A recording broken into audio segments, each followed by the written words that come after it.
namoota meejarii taphachaa turtaniif meejarii keessan egaa bootii keessan gaafa seentan achievementiin garaagaraa dabalamanii jiru. Achievementiin kun immoo akkuma dabalamanii Telegram channel isaanii gubbaarratti waan gadlakkisan qabu isa walii wajjin ilaalla. Jalqaba irratti gara Telegram channel isaanii gaafa seennu community isaanii gubbaarratti maal jedhanii asitti kunoo before the listing our team has added 7 cool achievement for you jedha. Achievementii torba kan ta'u add godhanii jiru. List ta'uu isaatiin dursa achievementii torba kan ta'u add godhanii jirudha. Akkasumas asitti achievement will be become NFT in the future jedha. Achievementiin amma kennan kun gara NFT tti jijjiiramuu danda'a jedha gara fuulduraatti. Kanaafiyyuu achievementiiwwan kana yoo isinii danda'ame otoo xumurtanii baay'ee bareedaadha.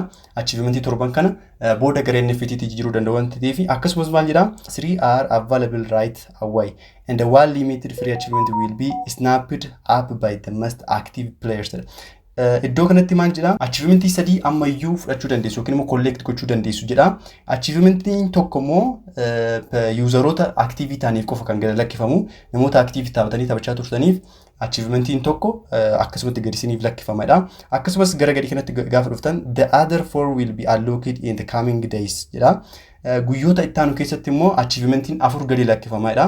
Coming san jedhee wanta jiruuf achievementiin afi achievementiin 4 guyyoota itti aanu keessatti gadi lakkifama jedha. Kanaafiyyuu isin maal gochuu qabdu achievementii amma isiniif iyyamu. Achievementii sadiis haa ta'u tanaan dursas immoo active taatanii taphattaniirtu yoo ta'e achievementii arfan kana fudhachuu qabdu jechuudha. Kanaafuu kallattiidhaan akkamitti akkasii fudhachuu dandeessan walii wajjin ilaalla. Kallattiidhaan gara bootii keenya deemnee ilaalla. Gara bootii keessanii seentanii asii profaayila jala gaafa dhuftan kinoo asitti achievementiiwwan garaagaraa isinii fida. Achievementiiwwan kun achievementii torbatu jira. Achievementii torba keessaa baay'ee isaanii gadi lakkifamanii jiru. Asitti garuu achievementiin sadii coming isaaniidha. Ganaa gadi lakkifamne jechuudha. Kanaafiyyuu achievementii kana akkamitti akkasii fudhachuu dandeessa walii wajjin ilaalla. Jalqaba irratti view ishii jettu kana gubbaarratti al tokko kilik goona.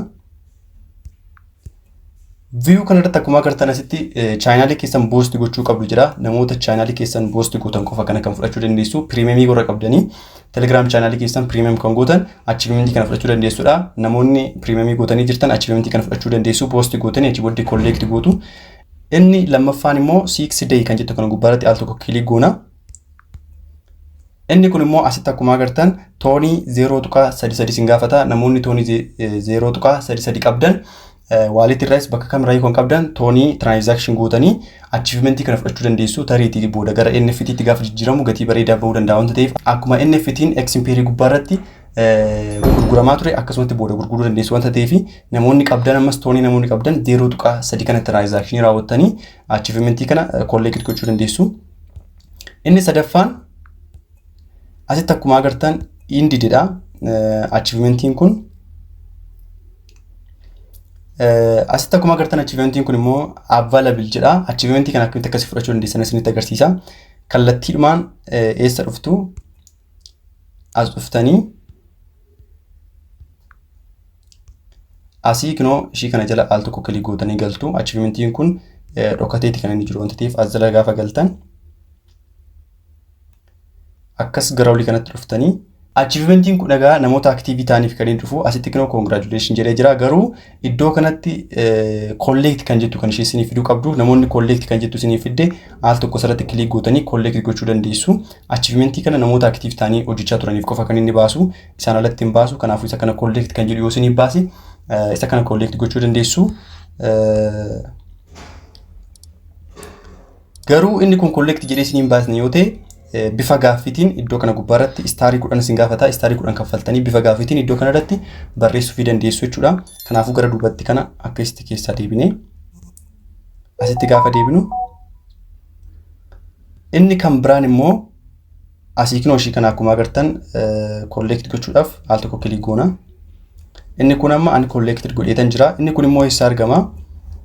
Isa kana argachuudhaaf asii game kan jettu kana gubbaarratti al tokko kilik goona. Gaafa akka kanatti baastan as gubbaarratti kan inni isiniif baasu gaafa akka kana gootan uncollect godheetan jira waan ta'eef garuu inni eessatti isiniif baasa as iddoo kanarratti isiniif baasa achi booda collect gochuu dandeessu. Akka kanatti achievementiiwwan dhufe kana sassaabachuu dandeessu. Achievementiiwwan hafe immoo guyyoota fuuldura keenya jirutti waan itti dabalaniif isaan yeroo sana fudhachuu dandeessu. Ammaaf garuu yoo isinii danda'ame achievementiiwwan jiran kana bifa kanaan otoo fudhatanii bareedaadha. Egaa meejirii wajjin kan wal qabatu informationiin araan yoo jiraate yeroo yeroodhaan kanas biraan ga'u ta'a waan ta'eef YouTube kana subscribe gochuun irraanfatinaadha. Waa'ee airdroppiiwwanii akkasumas hojii online muraasa as channel kana gubbaatti walii hojii ilaalla wanta ta'eef subscribe gochuun irraanfatinaadha. Akka yoonatti waan hojiin turtaniif thank you. Bye bye.